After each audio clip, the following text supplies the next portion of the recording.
balikan natin ang ating mga karambulista at ang programa Karambola sa DWIZ. Balik tayo, Karambola, sa Aliw 23 at DWIZ 882. Kasama pa rin natin Jonathan De La Cruz. Joel Laksamana, ako si Conrad Banal. Good morning, second half Morning. na. Good morning. Ang Karambola. O, ito. Ayun, exciting na to. Ito, Ano daw? parin Conrad, Ano? parin Joel. Teka muna, may nagsasabi. Yes. Pinakamaganda raw, magkaroon na rin ng party list. Ayan. Ang grab. Ayan. Margin, Mga comment nyo talaga. Marginalized. marginalized yan. Kasi monopoly. Monopoly. Monopoly, marginalized yan. Marginalized Nag-iisa yan. lang siya. Tama. Kailangan proteksyonan. Kaya yung protection na talin. niya. Yung pagiging Dyan. monopoly. Pero, nag-iisa siya, marginalized, pero hindi siya disadvantage. Super ang ginagawa niya. Super pang-aapi nga. Pang-api. Oo. Hindi Yung sila inaapi. mga partners nila, kung hindi kayang umalis. Oo. Kasi pag umalis ka sa Grab, saka pupunta, wala ka na malilipat. Eh, kumuha ka na ng kotse. You just accept your terms. Ganun eh. Kaya Yan ang nangyari dyan problema. pa ngayon Hindi, eh. no? Oh. Napakahusay na. Ito, itagaan nyo sa bato. Ano? Sabi ni Secretary Ralph, no new taxes. Ay, no new taxes. Oo, nakita niyo, sabi nga. Tagasa ba to? Taga sa bato. Ayan. Read, problema. read my lips, baga. Ang problema, ito naman sinabi ni RC, Balisakan. Oo. Ano? NEDA possess water, fiscal, and digital bills. Okay. Pwede rin yun. Oh, pwede rin yan. Oh. Water digital bills. Ano na yan Fiscal. eh? Oo, matagal. Sinabi na yan nung ano pa eh. Nung unang sigwada ni Presidente. ng presidente. Wala nangyayari. Yung water bill, ang dami po niyang kalaban dyan. Kapag naging Department of Water Resources yan, 34. ang kailangan mangyari dyan po kasi, mawala yung control Oo. ng ilang grupo lamang dyan sa tubig. Ang dami mong kalaban dyan, kalaban. oligarchs. Patay ka dyan. Ang lalaki niya, Bilyar, Ayala, MVP. Ngayon, sumali pa yung EKR. Enrique Razon. Hindi, nasa Manila Water siya, bro. Kaya nga. Kaya yun, kasama niya pinasok yung na siya. Manila, yung Ayala.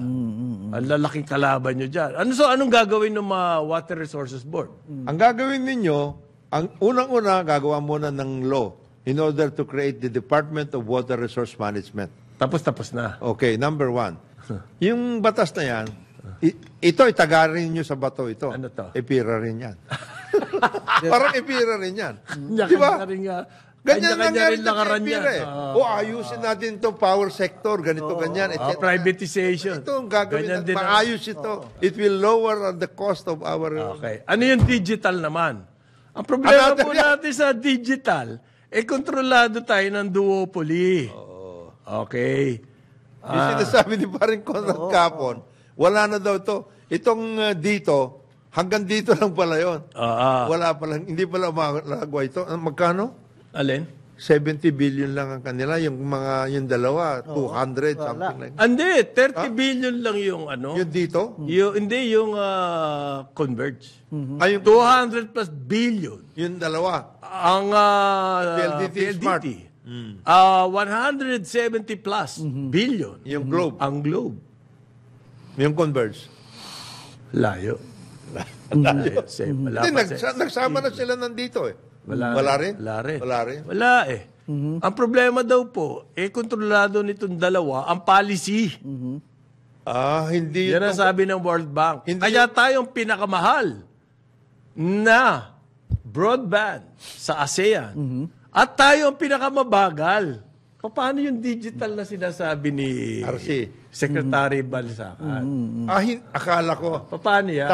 Paano mangyayari yan kung ganyan ang sitwasyon natin? Kontrolado tayo ng mga oligarchs. Paano mangyayari yun? Puro salita lang po yan eh. Hanggat hindi natin binabago, binabasag, yung control ng mga malalaking kumpanya na yan sa ating utilities, ang tanggap ng taong bayan sa sinasabi dyan nila Secretary Balisacan, puro sound bites. Lip service. Deep service. Puro ideas. Di bang Puro vision. Puro plano. Puro Quill Award.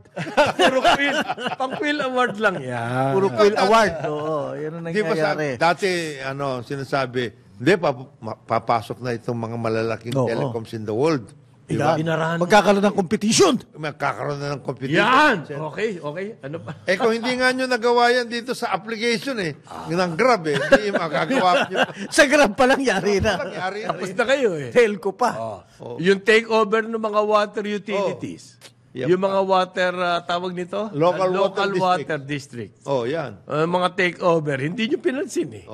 Ngayon, nandun na. Paano Hindi ba yan masosolve sa constitutional amendments or revisions? Hindi, ano. Well, Open up the, ganito these yan key sectors. Of, all the good of the all the economy. good things that you can put in the law or something else, etc., rules, etc. Kung wala kang follow through, hindi mo talaga ina-implement na mabuti yan, etc. Wala rin. yan. You can reinterpret nga eh. Oo nga. Di ba meron na mga Re-reinterpret batas, mo, reinterpret mo pagdating sa implementation. Tutulungan ka pa ng private sector, interpret yan kung hindi mo kaya. Pero- Hindi naman mangyayari. Huwag kayo magkakamali, pare.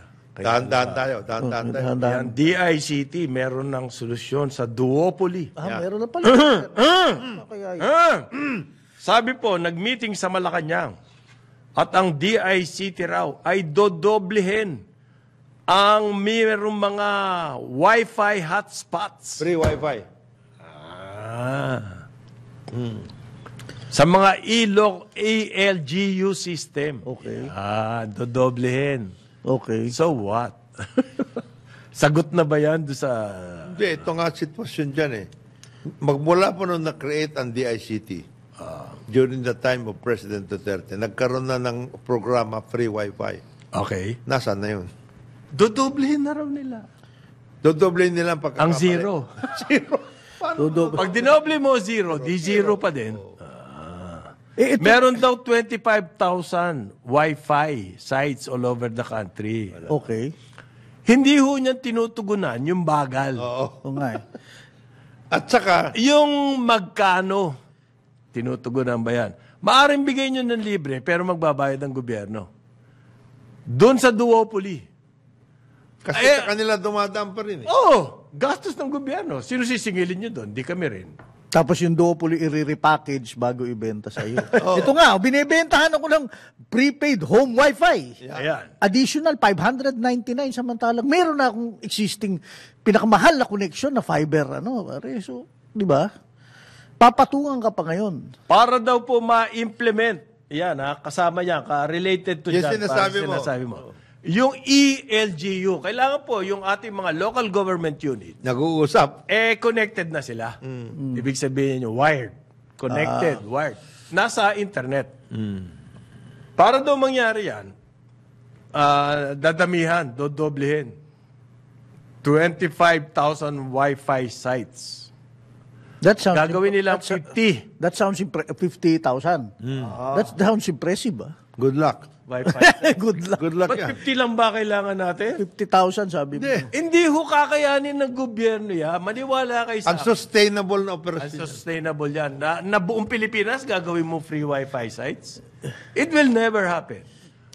Ang pinakamaganda pong gayahin natin yung ginawa ng Japan, Korea, China, Oo. lahat ng magagaling na maunlad na bayan dito. Yung gobyerno nagtayo ng superhighway, Superhighway. broadband system, yung fiber optic. Di ba? Buong bayan po yung gobyerno nag-invest dyan. Meron na Yan tayo. yung gustong gawin ni GMA noon.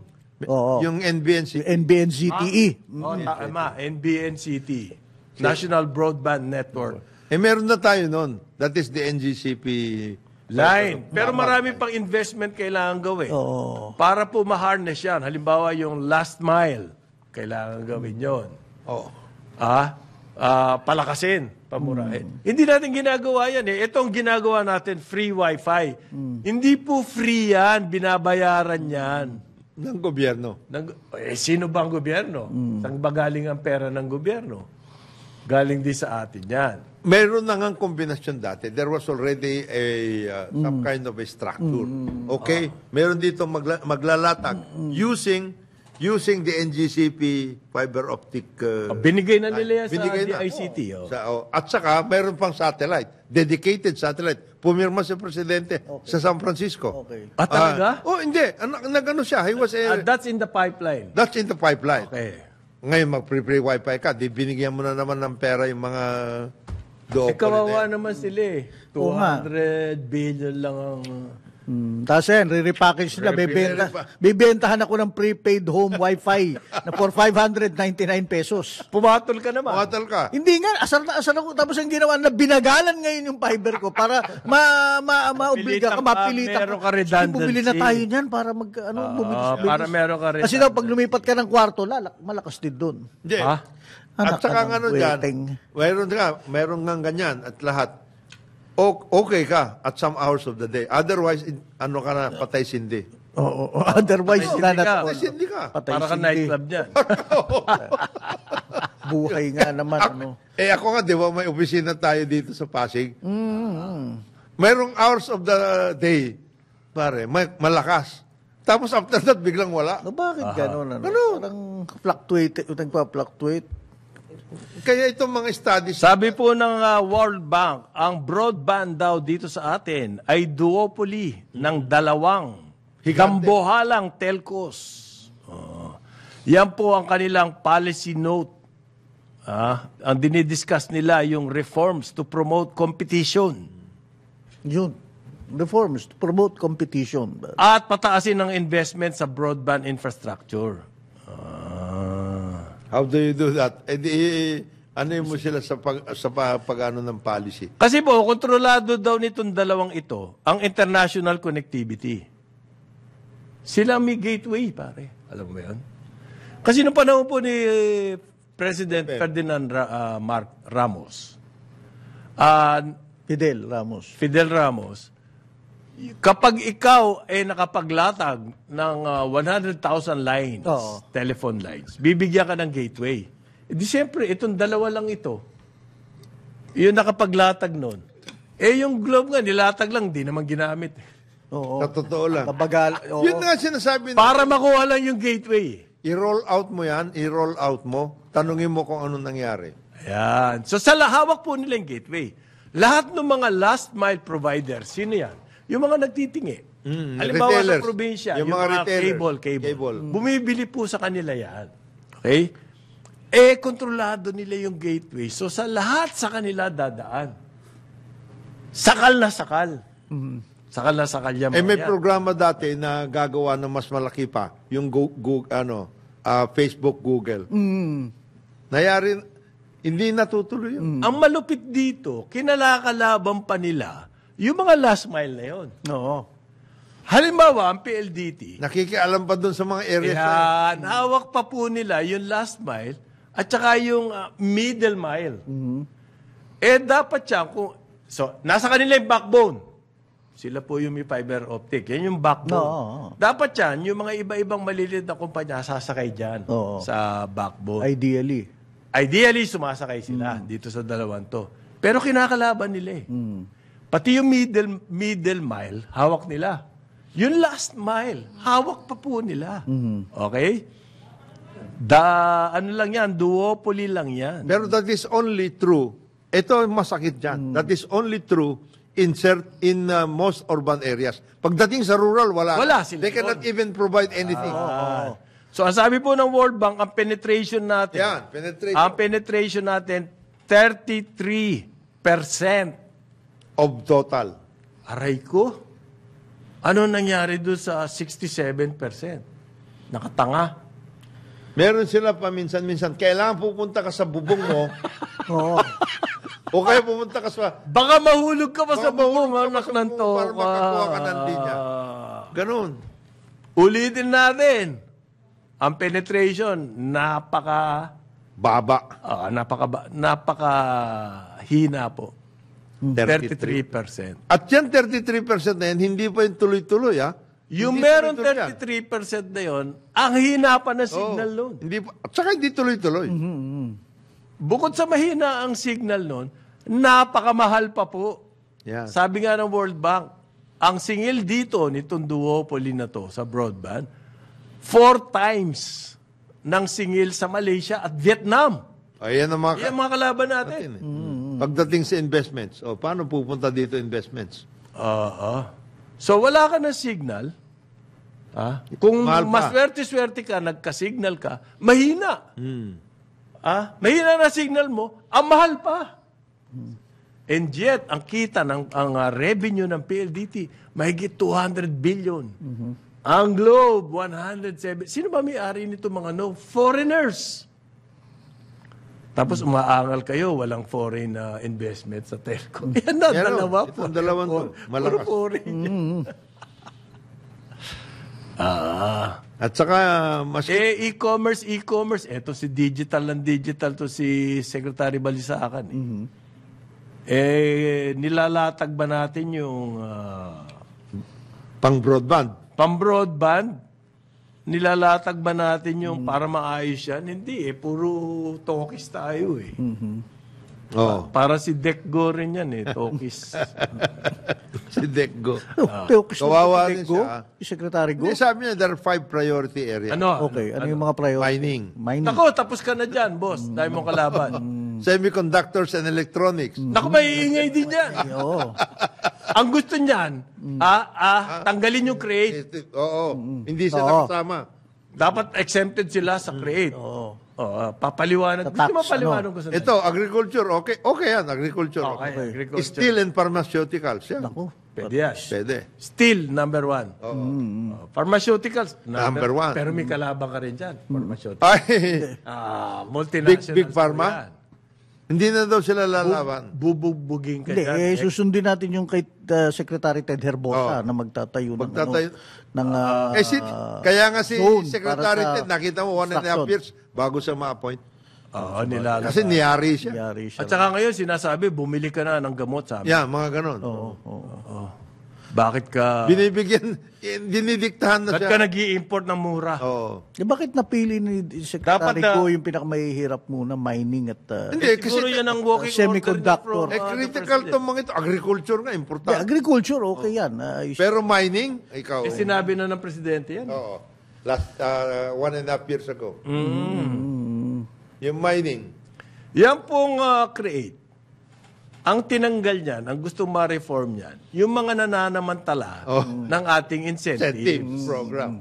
Okay? Matagal ko nang diniscuss to noon. Nakita na yan, pinag-aralan niya. Kasi ganito, ilang pun taon na tayong may incentives. Ibig sabihin ng incentives, pag nag-invest ka rito, marami kang pribileyo. Tax-free. Ganon.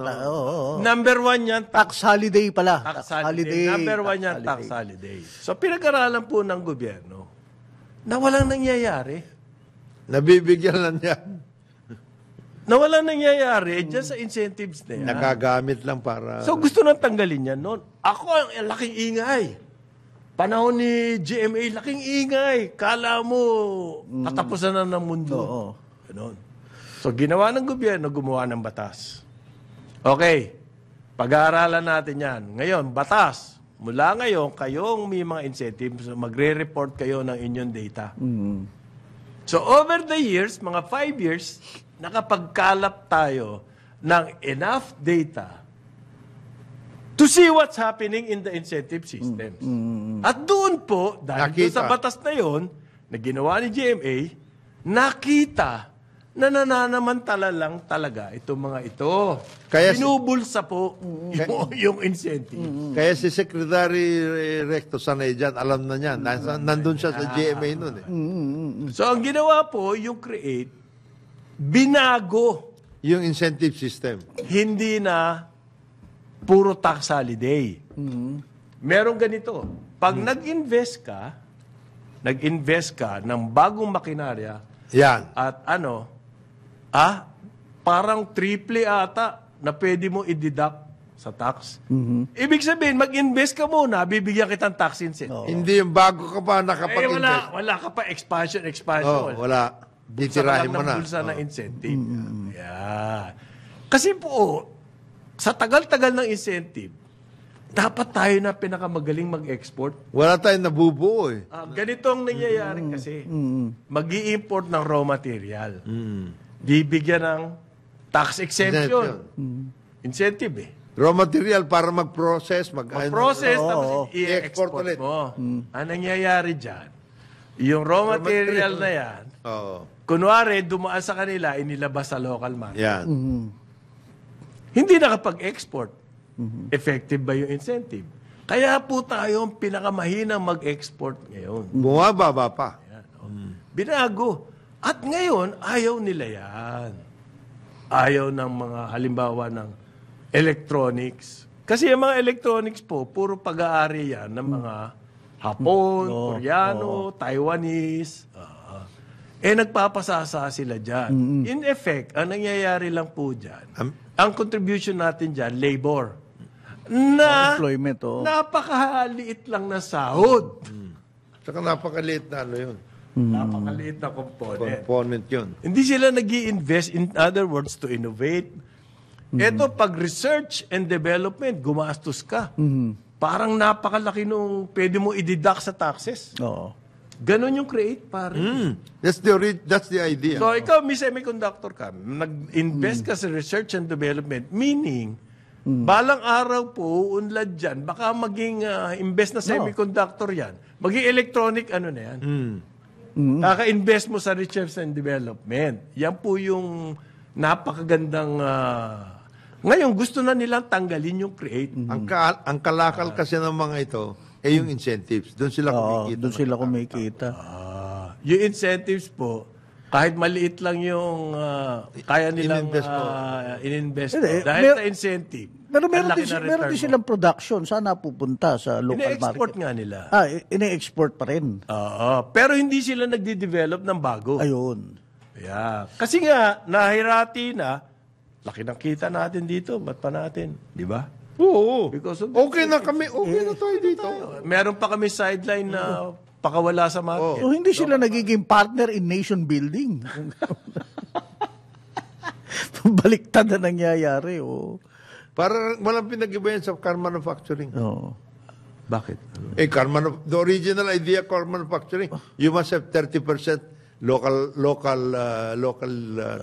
Component. products, components. Components. Nasaan na ngayon yun? Pati nga yung dati na mga seat cover, etc. Wala na rin yan. Hindi na-develop yun, pati yung mga parts. Meron daw pong gawing i-tweak daw yung provisions ng CREATE sa Kongreso. At saka yung train law. Ito po yung mga batas na tax reforms na ginawa ni dating President Rodrigo Duterte. At ang through Secretary Frederick Go, itutulak daw nila sa Kongreso na baguhin yung mga batas na yan. Ano kaya ang babaguhin dyan? Nanalo na ba yung mga lobby? Nanalo na kaya? Babaguhin daw yan pare John. Ang baguhin nyo kaya yung land registry, Land use. Yung kaya baguhin mo na shelve yan lakas ng lobby dito pa. Oo. Ngayon, pinakahihintay ng bayan. Paborito namin to, topic po na to. Ang sabi po niyang kagalang-galang na secretary ng DTI na sino nga ba yun?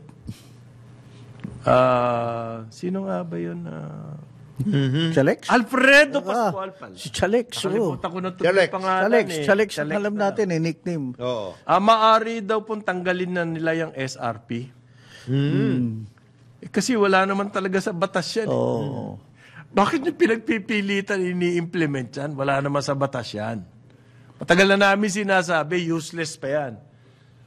Nagkakaroon lang po ng corruption dyan. Ngayon, sinasabi niya na, pinag-iisipan daw nila na wag nang i-implement yung SRP. At gagamitin na lamang daw yan sa calamities at mga disasters. Payag ba kayo doon? Pare ko. Actually, ano yan parang ang sinasabi mo, ano yan eh, pag-aayos ng Control, price control. the law of supply and demand. Di ba na? Wala po sa batas yan. Wala. Kumbaga, pinagpipilitan lang ng DTI na gawin niyang suggested retail price.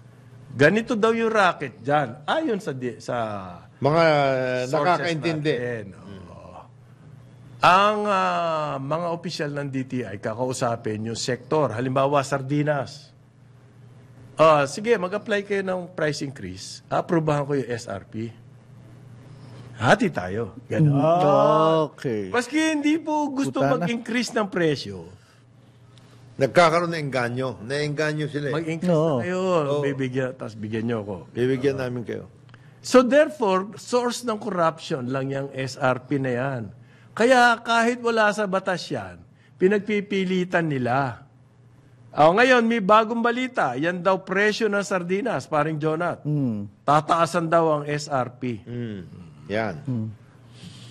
Sigurado po, parang binigyan nyo ng go signal ang mga gumagawa ng sardinas. Sige, magtaas na kayo. Tinaasan nyo SRP.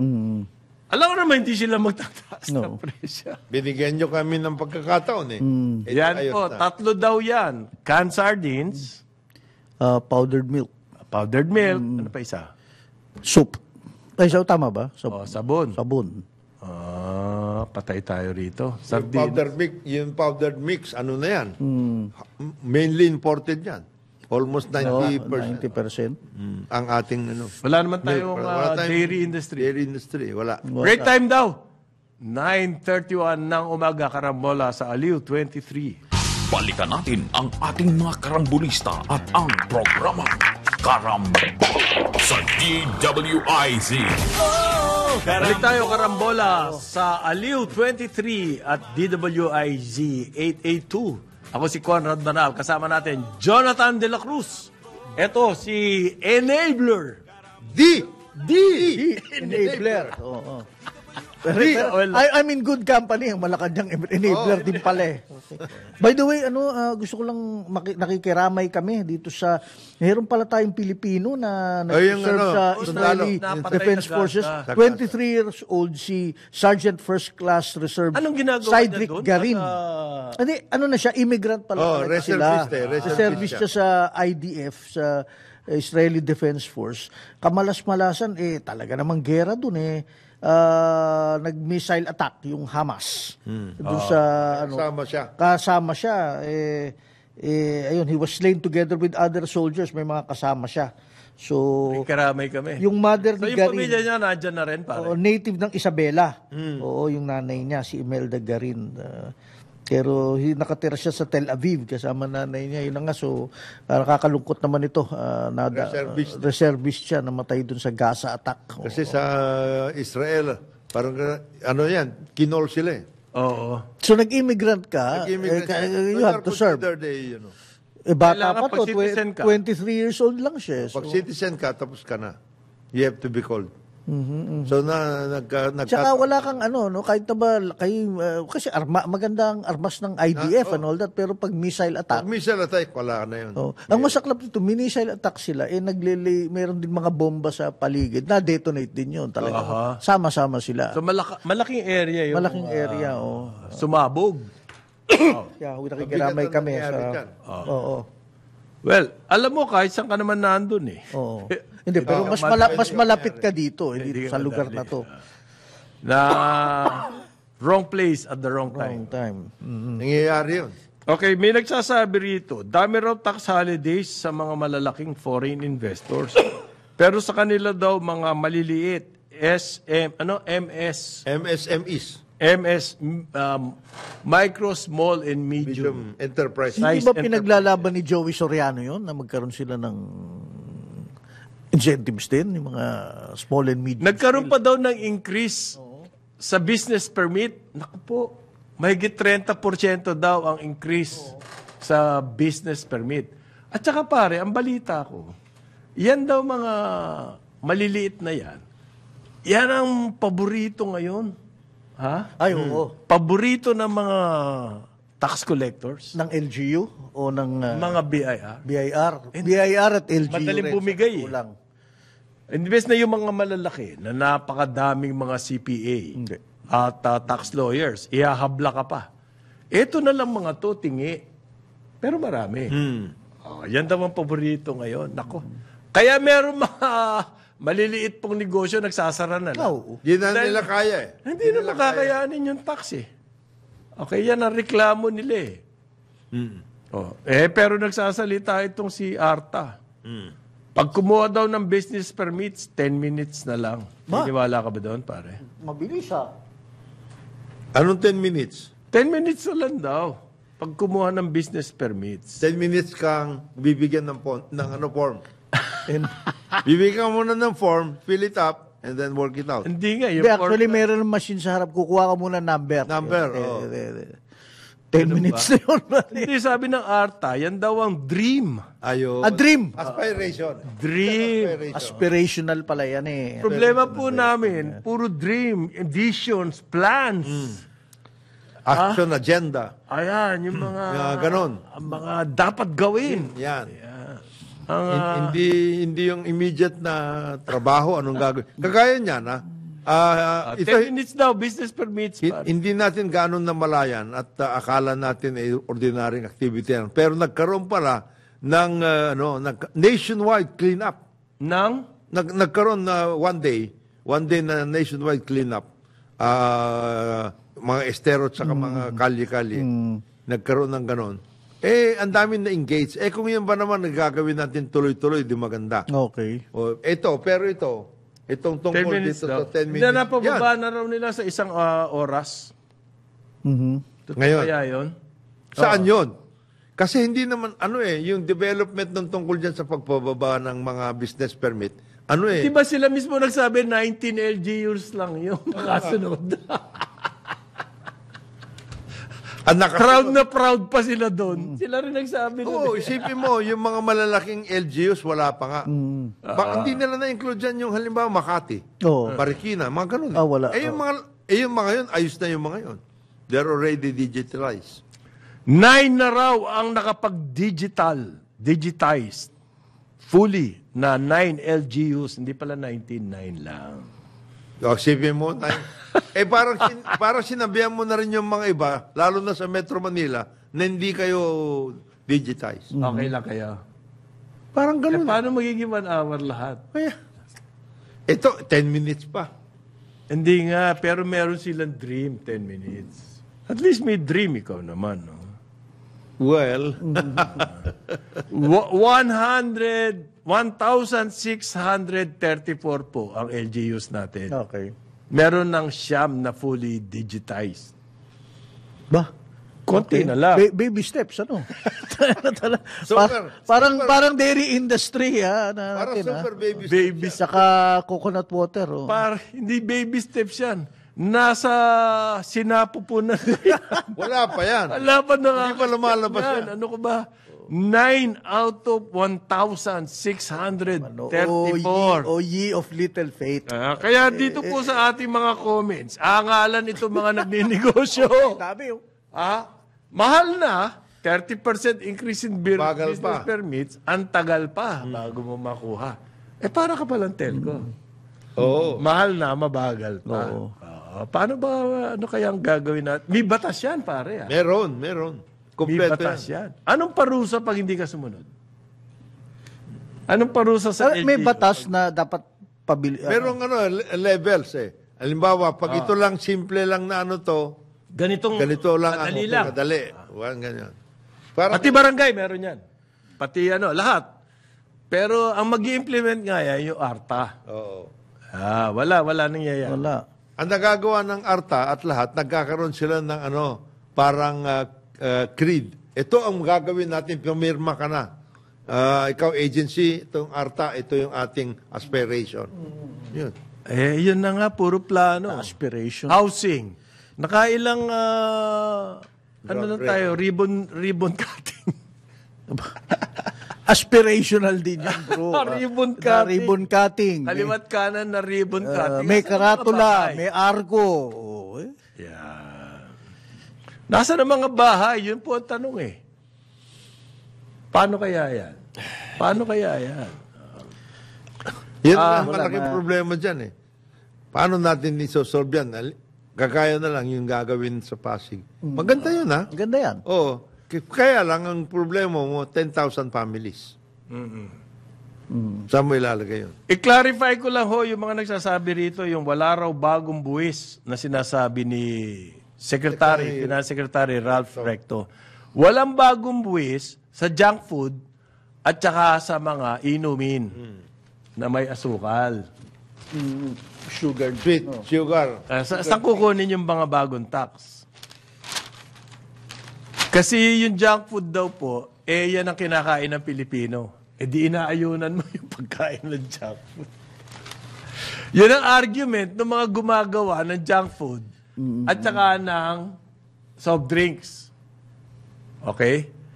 Pag ginawa nyo yan, hindi na makakabili ng junk food yung mga Pilipino. Yan ang kanilang pagkain eh. You are depriving Oo. itong mga kababayan natin ng kanilang daily na pagkain. Ang nagtulak po kasi niyan, si dating Finance Secretary Benjamin Jokno. Na at the same time, we're trying to discourage ang pag-inom ng sweetened beverage dahil masama po yan sa kalusugan. Junk food lalo na. Junk food masama po yan. So dapat lang, mag-tax. Kung gusto mo pa rin kumain yan, bahala ka, pero mas mahal. Mas mahal. Para hindi ka na problemahin pagdating sa kalusugan. So ayaw daw po ni Secretary Recto ng consumption-based taxes. Naku, saan kaya po kukunin yung mga 5 trillion na target? Magkano ba? 5 trillion ba yung target? Ayaw daw niya ng mga ganyan tax. So ang magko-concentrate daw po siya sa collection. Tax administration. Kumbaga. Sino kaya yun? Yung mga naglalabas ng pera? So you're talking about BIR and Customs and the other revenue generating agencies, LTO, yan, mga ganyan. But mainly BIR and Customs. Mainly BIR and Customs. Ang Customs lagi mababa target niyan. Taasan nyo. Baka pwede. Baka magalit. Baka may magalit pag tinaasan. Masisira yung racket. Alam niyo naman, meron in every administration, merong tumatayang kwan dyan. Consolidator. Ay! Consolidate. Ay! Okay. Enabler and consolidator. Oo, yun na nga. Lagi merong ganyan. Systematized. Systematized na po ang kalakaran dyan. Hindi kamukha ng dati, bukas drawer lang eh. Hindi. Hindi na. Wala na yun. Systematic na po. Ang kalakaran dyan. Kumbaga, lahat ng koleksyon, pool yan. Tapos, depende sa position mo, meron ka. Doon, Kompleto ka na dyan. kumbaga, may sahuran na. Kumbaga sa kumbaga sa letter of credit, divisible. Sinong naglabi ng wala ng junk food? Ano kaya? Lalakas niyan eh. Mga Mga tax niyan, lalakas. Beverage. Wala. multinational din halos yan. So, drop na yan. Well, nananalo rin ng Quill Award yung mga yan, by the way. Saka yung mga, wala ng tax itong mga ito. Samantalang, it is a health problem as far as we are concerned. Sino daw ba yung de-enabler sa customs? Hindi po namin alam. Ang balita lang namin, meron. Kung sino man yun, yun ang mahirap matuntun. Bayaan nyo, balang araw malalaman din namin. Each and every agency, sa customs, marami. Depende sa port. Depende sa port. Yung overall, meron kaya? Consolidator? Hindi enabler yan. Consolidator po yun. Alam mo yung foreign investor, pag gumagawa ng plano siguro papasok sa Pilipinas, they have enablers, they have consolidators. So, yan ang Kailangan planuhin yan ang problema ni Recto. Kasi tax administration ng kanyang... Ang kanyang punteriya ngayon, maayos yung tax collection. tax administration.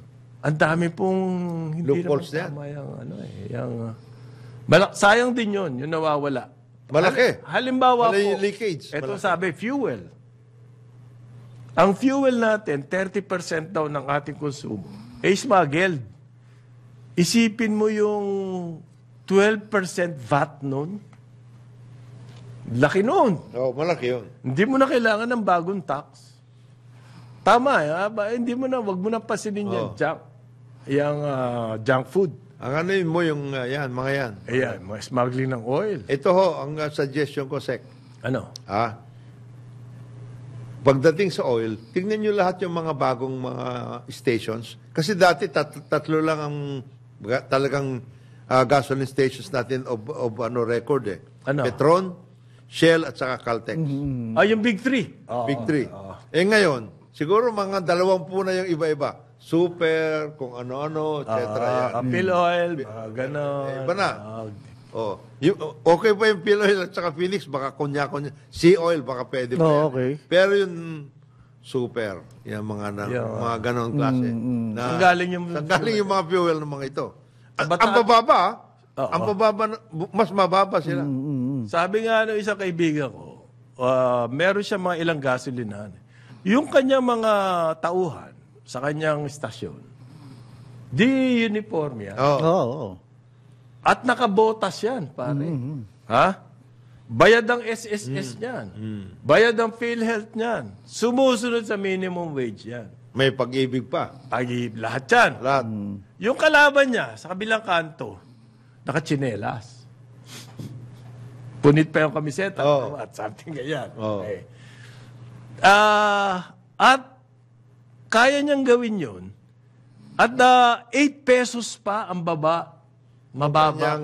Yung kanyang gasolina. Saan galing yun? Yung 8 pesos na yun. Sa VAT lang 12%. Galing mo lang yung VAT Maski na 4% na lang ang aking kabig dyan, boss. Ang naging solusyon po dyan dati ni Procops. Yung fuel marking daw. Ganito yung fuel marking, chemical ho yan. Ilalagay sa fuel. Gasolina. Tapos random inspection, i-inspection ninyo yung halimbawa tangke. Pag wala yung chemical na yon, trace ng chemical na yon, smuggle dyan. Yari ka. Magbabayad ka ngayon. Na-prevent by smuggling. Una-una ho, na-check ba? Marami bang na-check na gasoline station? Hindi eh. Ang kumita lang dito, SGS, pare. Bilyunan. So, nakailang taon na sila? 6. So, ilan na ang kinita niya na bilyon? Ilang bilyon na? Hundreds na. Gandang negosyo. Aba. Kaya nga sinasabi mo parang Joel. Panay ang press release pa. Dito, pag pumunta ka dito, investor ka, local or overseas, overseas na investor, tignan mo na kagad, hindi yung mga rules and sino itong enabler na ito in this particular sector. Tapos digitalized na. Meron, Meron. Per sector. Kagaya sinasabi ni SecGo, yung mining, meron. Meron dyan. Enabler. Sa fuel, sino? Ay, Madami. Hati-hati. hati-hati yan. Bakas-bakas. In-expose nga ni Senator Tulfo yung mga yun eh. Aba, ano nangyari doon? Na-expose. Na-expose lang. Hindi natigil. Na-expose. Bakit biglang tumahimik? Hindi. Na-expose na eh. Na-expose lang. Naging mas discreet na lang sila. Yun. Mas naging tahimik na lang. Baka nagkaroon ng selfie. Pwede. Selfie. Pwede nagkaroon ng selfie yun. Pwede. Selfie. Pwede yun. Yan po, SGS, Societe General de Surveillance. Yan. Swiss company yan. Okay? Laki po ng kinita niyan. Diyan sa fuel marking. Na hindi naman na-solve yung fuel smuggling. Bakit hindi tayo man lang laki-laki ng binabayad natin dyan? Alam niyo po ba? Tuloy-tuloy pa rin yan, ha? Ang nagbabayad noon sa SGS, tayo rin. Gobyerno. Pag nagpakarga ka ng gas, whether or not may fuel marking yung gas mo, bayad tayo sa SG. Meron silang... kaltas sila ron. Aba, para silang take or pay, ano? Malay natin na nilalagyan nga ba ng chemical Ayos, yan. oo. Basta tayo nagbabayad lang na nagbabayad. Kasi yun lang maiisip natin dahil hindi naman nasusugpo yung... ang sabi po nila, nung mga nasa fuel industry itself, ang main smuggling route raw ngayon, Bataan na. Naku po. Bataan. Sabi nung... Dati paihi. Pupunta ka sa Paihi. pupunta ka sa laot, di ka kukuha. Oo. Hindi na ngayon. Hindi na. Nasa truck na eh. Kompleto Yung mga na. barge dyan na raw. Dito lang. Pasig River lang yan. Mas bumaba ang cost nila na ano. Tapos wala pa silang bat. Wala Sabi ang- Walang bat? Ang laki nung bat Ang laki na yun. ng kinikita ng mga yan. Fuel pa lang yun. One of the most trusted Ngayon, source of revenue. Oh. so, malaki-laking problema ni Finance Secretary Recto. Dahil ayaw niya ng bagong tax, ang gusto niya, Tax administration. tax administration, stricto. Oo. Paano yung mga malalaking kumpanya, sinisita yan eh. Bakit ganito lang ang tax payments nyo? Di ba? Oo. Nung panahon ho ni Kim, Oh. Henares. ang style nila, shame. Shame campaign. Oo. Wala rin nangyari doon. Nagparking eh. Kakasuhan ka namin. Kinasuhan nga, pero nakaparking ka. Kasi po, pag ganyan kalalaki ang pera nila, ang dami nilang paraan para maiwasan yan. Yun na lang fake original eh. Ayun, isa pa yun. Oh. Racket? Racket na racket yun. Ang lalaki ng mga kumpanyang involved doon. Okay. Pero maging constructive tayo. Anong tools meron available para kay Secretary Mamili siya. Recto? Does he have to be a cop o ano? Ang ginawa noon nila FBI, Oo. gumawa ng sample. Sinampulan. May sinampulan. Manapol ka. Tama yun. Kulong. Or kaso. Or ang laki ng kaso. malaking kaso. kaso. Na taon ang parking. bibilangin. Saka tinuluyan. Tinuluyan. At hindi nakaparking. Ayan, tinuluyan. Walang Tinuluyan talaga. Walang parking. Okay. Sige. So, tingnan natin, maaga pa naman, it is still early goings. Yun na nga. But, Recto. malaki-laki ang trabaho niya. Kasi ang taas po ng target. Target. Target na. At kailangan yung target na yun. Hindi dahil sa from out of the blue gusto natin yung target na ganyan. Kailangan kasi tumataas na ho yung tinatawag na budget deficit. Ang magkano yung revenue versus Yung lumalabas. magkano yung Pera. gastos. Para lang sa bahay yan eh. Ang kita ni tatay, 100 piso. Ang gastos ni nanay, 150. 150. Patay. Patay Saan na. makukunin yung Utang. May additional revenue mula sa tourism at sa na darating. Asa ka pa. Hindi, ang pwede. Hindi. Ang isang pwede. Kailangan yun eh. Ito simple lang, sabi sa akin. Logical din Nung mga, doon sa amin, doon yung huntahan. Simple lang yan, sir, sabi sa akin. Anong gagawin? Ganito. Per sector, alam mo naman kung magkano ang kinikita dyan. Halimbawa, soft drinks. Yan. Di ba? Tignan mo ngayon, itong mga soft drinks manufacturers na ito dapat ang kanilang tax payments. Kasi ito ang kanilang sales eh. Oo. Ba't ito lang ang Ba't ito problem lang niya? ang nangyayari nito? Yeah. Bakit ito nakakalusot ito? Yan. Yeah. Per sector yun. Ayun. Fuel, ganun din. Oo. Ito.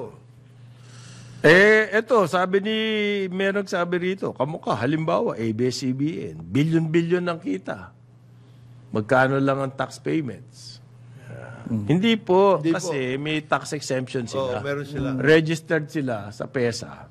Na Meron sila nag-export sila. Oo. Nag-export sila sa Hungary. Hindi. They export Ano ina-export cash? they export dreams. Ayan. They export intangibles. Ano yan. Okay. Yan daw pong motor vehicle road users tax. Ayan. Meron din yan. Meron din yan. Apektado tayong lahat dyan, no? Pero hindi ba wala kang lusot naman dyan sa road users tax? Hindi, gustong taasan din yan eh. Na nakapasa na po yan sa House. Pending yan sa would that Senado. work? Yan. Para, Ang burden sa atin pa rin. ganon. Siyempre. Ikaw motor. Automatic yun Oo, automatic nga eh. Wala kang lusot. Ang problema dyan, hindi naman yung rate ng tax ng motor Ang vehicle. pinag-uusapan. Ang problema po dyan, maraming hindi nagpaparehistro. Mas problema yon kaysa dun sa rate ng tax. Ang huling statistics nila, halos kalahati Number of vehicles on the road versus na nagbabayad. Okay. Yung sinabi kong walang lusot, that is spoken from akong diligent taxpayer na. Ikaw talaga Ikaw yun. nagbabayad ka. Pero yung mga sinasabi mong 50% po hindi nagbabayad niyan. mga hinayo pa kayo. Yun ang sinasabi natin eh. Yan na nga yung tax administration. Yan yung tax administration. Hindi Ang nagbabayad. kailangan mo dito, sir, ay super enabler. Ayun. Para magkaroon ka ng maayos na tax administration. Super enabler. Oo. Tax enabler ka. Hindi consolidator. Kasama yon. Kasama rin yun. Hindi lang sa customs Hindi siya. lang sa customs yan. BIR mas lalo. Oo. Mas malaki ang ang contribution ng BIR eh. Diyan nagkakatalo eh. Paano daw nangyari? Ang ating ang top taxpayer ay artista. At hindi yung mga bilyonaryo. Paano daw nangyari yan sa Pilipinas? Sagutin nyo nga yan. Oo. Hindi ko masagot. Kasi yung mga bilyonaryo, hindi naman sila ang Hindi naman sila individual. Ang kumikita yung korporasyon nila. Okay. Yeah. Nakatago sa korporasyon yun. Ayun. Yung kanilang tax payments at lahat. So, increase lang ng increase yung iyong kayamanan. Yes. Kaya mabigat yung kanilang Pero ang palusot mo, hindi ko mahawak yan. yung mga internal, Korporasyon na may hawak na. kaya yung mga internal regulatory at nila sustainability departments nila mga Yan ang mga... they earn Paano their keep. naman ang magbabayad ng tax? Nasa korporasyon yung pera. Oo. nga Hindi ko naman pera yan. Korporasyon yan eh. Kaya kailangan wealth tax. Okay? Meanwhile, kami maglalaban kami ng mga Quill Awards para hindi kami masilip. Ayan. Okay. Okay. Sa ngalan po ni paring Jonathan De La Cruz, dito si Joel Aksamana, The Enabler. Ayun. Ako si Conrad Banal. Ito ang karambola sa Aliw 23 DWIZ 882. Ito na! Susunod na ang award-winning broadcaster at Magagandang blazer. Consolidator. Bangos. ng Bangos, Bangus. Sobra naman kayo napunta sa bangus. Dennis Antenor Jr. sa kanyang Ronda Pilipinas. Karambola. Sumainyo ang programang Karambola sa DWIZ. Hanggang sa muli, tayo'y magbabalik upang ihatid ang pagtalakay sa iba't ibang mga issue dito pa rin sa programang Karambola sa DWIZ.